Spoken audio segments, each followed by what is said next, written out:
Hello Lokachera! So, nandito tayo sa San Pablo City, Laguna. And bibili tayo ng Sans Rival Cake.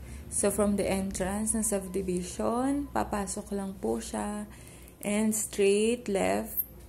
Tapos, andyan na po yung bahay. And meron lang silang maliit na store dun sa corner.